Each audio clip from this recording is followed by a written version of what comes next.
এত বছর পর ভাই বাড়িতে এসেছেন, এখনো দেখা হয়নি তার সাথে। এরই মধ্যে মারপিট করে ফেলেছেন। ছোটবেলার অনুভূতি প্রকাশ না করতে পারলেও আজ আবিরের কর্মকাণ্ডের কথা শুনে মেঘের মনে একটা নামই ঘুরপাক খাচ্ছে, সেটা হলো হিটলার। হিটলারের সাথে আবিরের কতটা মিল বা ব্যামিল তা বিবেচনা করার বিন্দু পরিমাণ ইচ্ছে তার নেই।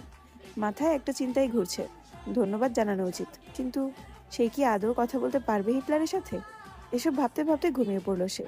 ভোরবেলা থেকে বাড়িতে রান্নার ধুম পড়ে যায়। তিন ভাই সকাল সকাল খেয়ে অফিসে চলে যায়। মিম আর আদিও স্কুলে চলে যায়। মেঘ ঘুম থেকে উঠে 8টায়।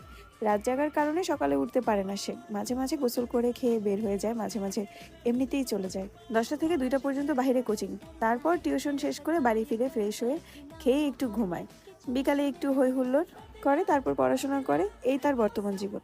আজও তার ব্যতিক্রম হলো না। খেয়ে কোচিং এর উদ্দেশ্যে বেরিয়ে পড়েছে। বাসার গাড়ি তাকে দিয়ে আসে, আবার কল দিলে নিয়ে আসে। ঠিক ঠিক 12টায় ঘর থেকে বের হয় আবির। ধীর গতিতে নিচে আসে।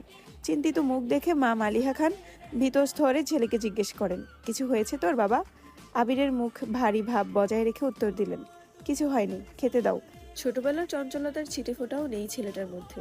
এটা ভেবেই বারবার হতাশ হচ্ছেন মালিহা খান। হঠাৎ চোখে পড়ে ছেলের হাতে ব্যান্ডেজের দিকে। হাতটাও ফুলে গেছে অনেকটা। আবির খাবার খাচ্ছে, আর তার মা শান্ত স্বরে ছেলেকে বুঝাচ্ছেন, এটা করো না, সেটা করো না। মনে হচ্ছে 5 বছরের শিশু সে। আগুন পানি চিনে না।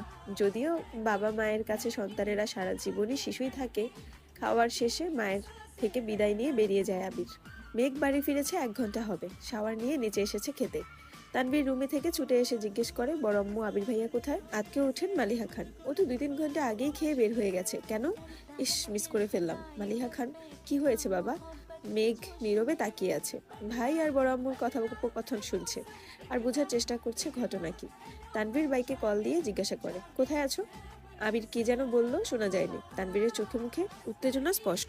বড় আম্মু, আম্মু, কাকিমা, বাহিরে চলো। কেউ প্রশ্ন করার আগেই তানভীর ছুটে গেল বাহিরে। তার পিছনে পিছনে মিম, আদি, মা, কাকিরা সবাই দরজা পর্যন্ত গেল। সবার পিছনে মেঘও গেল সেখানে। এরই মধ্যে বাইকে বাড়ি ঢুকলো আবির। নীল রঙের চকচকে একটা সুন্দর বাইক, হেলমেটটাও নীল। হেলমেট খুলতে খুলতে তাকায় বাড়ির মানুষের দিকে। মেঘ অপলক দৃষ্টিতে তাকিয়ে আছে। সেই কবে দেখেছিল আবিরকে? সেই আবিরের সাথে এই আবিরের চেহারার কোনো মিল নেই। হেলমেট খুলতে চুলগুলো এলোমেলো হয়ে গেছে। আবিরের চোখে সানগ্লাস, নেভি ব্লু রঙের শার্ট কালো প্যান্টের সাথে ইন করে পড়েছে। হাতে কালো ফিতার একটা ঘড়ি, পায়ে শো জুতা। আপাতমস্তক দেখলো আবিরকে। হৃৎপিণ্ডের 4 প্রকণ্ড ছটফট করতে লাগলো।